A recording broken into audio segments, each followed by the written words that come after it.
राष्ट्रसंत तुकडोजी महाराज प्रतिष्ठान भागीमारी तालुका पारसुनी जिल्हा नागपूर अंतर्गत आपण हे संस्कार क्लासमध्ये विविध उपक्रम राबवतो। त्यापैकी आता हे आपण ब्लॅकबोर्डचं गणिताचा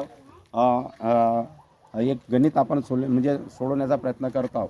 तर हे गणित या विद्यार्थ्यांना आपण समजून सांगितलं, यांना कितपत समजलं नाही समजलं तर त्या विद्यार्थ्यांमधून एक विद्यार्थी येतो आणि हे गणित सोडून दाखवतो सगळ्यांना। म्हणजे एक प्रकारे स्वतः त्याची तयारी असते आणि विद्यार्थ्यांना कसं शिकवायचं याची एक प्रकारे जाणीव होते। भविष्यात शिक्षक झाले काय झालं यांना शिकवायचा भाग पडला तर ते त्याच्यावर करू शकते। तर तुझं नाव सांग आणि ते गणित तू शिकवण्याला तयार रेडी करशील। माझं पूर्ण नाव पूनम विलास वाघदिरे, वर्ग 9।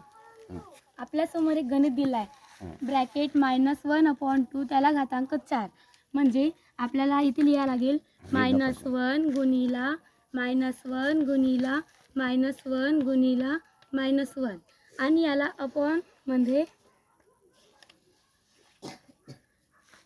2 गुणिला 2 गुणिला 2 गुणिला 2।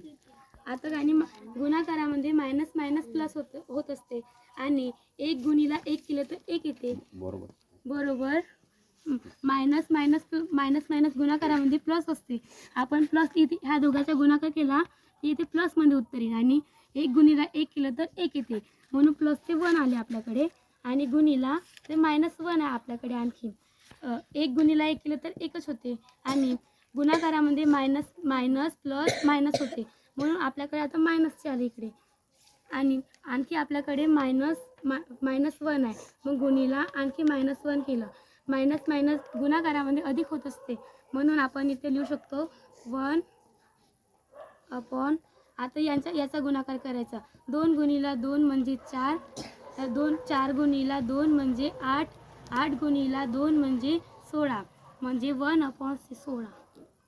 आता हिने पूनमने जे गणित शिकवलं 1/16 बरोबर आहे का? तुमच्या लक्षात आलं? चुकलं की बरोबर आहे? बरोबर आहे। चला तिच्यासाठी टाळ्या वाजवून द्या प्रत्येकाने।